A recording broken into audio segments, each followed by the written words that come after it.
আইন ভঙ্গকারীদের বিরুদ্ধে বাংলায় বুলডোজার রাজ। বেআইনি নির্মাণে যেমন বুলডোজার চলছে, তেমনই চলছে অবৈধ দখলদারিতেও। একের পর এক এলাকা থেকে উঠে আসছে ছবি। শনিবার গভীর রাতে হাওড়া স্টেশনে অবৈধ পার্কিং, দোকান, দখলদারি তুলতে পৌঁছে যায় বুলডোজার। পথ চলতি মানুষ বলছেন এবার একটু শান্তিতে চলাফেরা করা যাবে।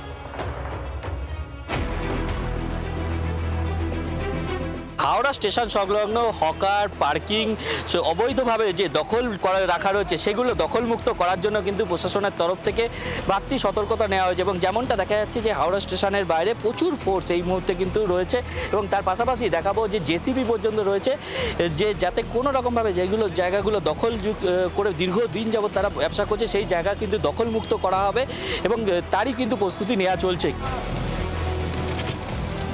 ঝটিকা উচ্ছেদ অভিযান। শনিবার রাতে হাওড়া স্টেশনে আচমকা এসে দাঁড়ালো বুলডোজার।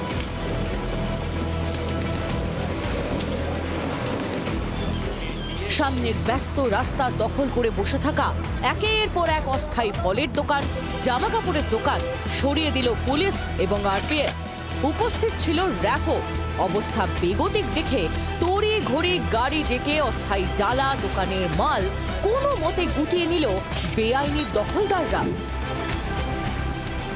ঘন্টা তিনেকের মধ্যে এলাকা পুরো সাফ।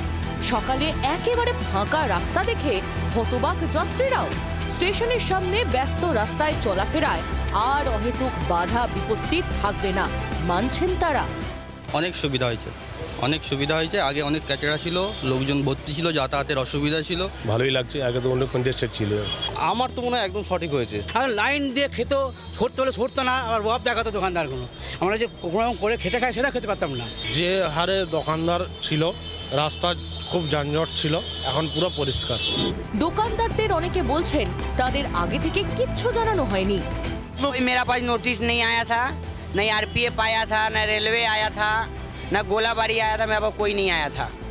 রবিবার সকালেও সেখানে গিয়ে দেখা যায় এলাকা সাফ করার কাজ চলছে, আর স্টেশন সংলগ্ন রাস্তা একেবারে দখলদার মুক্ত। বহু বছর ধরেই হাওড়া স্টেশন চত্বর হকারদের কবজায় ছিল।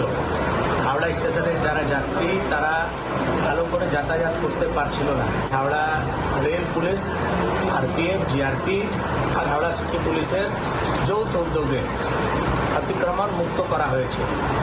তারপর থেকেই হাওড়া স্টেশন চত্বর একেবারে সাফ, ক্লিন, মানুষ ওখানে হাঁটতে পারছে সেরকম অবস্থায় আছে। হাসনাবাদ থেকে হাওড়া, গড়িয়া থেকে শিয়ালদা, অবৈধ দখলদারদের উদ্দেশ্যে বার্তা স্পষ্ট, এভাবে আর নয়। উচ্ছেদ হওয়া ব্যবসায়ীদের বিকল্প স্থানের জন্য প্রশাসন সাধ্যমতো ব্যবস্থা করবে হয়তো, কিন্তু সেসব পরের কথা।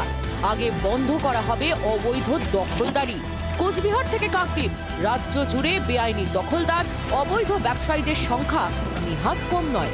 তৃণমূল জামানায় শাসককে নির্দিষ্ট তোলা দিয়ে বেআইনি দখলদারিতে সবুজ সংকেত জোগাড় করা গিয়েছে অনেক ক্ষেত্রেই। এবার কি সেই প্র্যাকটিসে ইতি? বাংলায় বুলডোজার জামানা কিন্তু সেরকমই ইঙ্গিত দিচ্ছে। ব্যুরো রিপোর্ট, জি 24 ঘন্টা। বাংলার আওয়াজ, বাঙালির আবেগ, জি 24 ঘন্টা।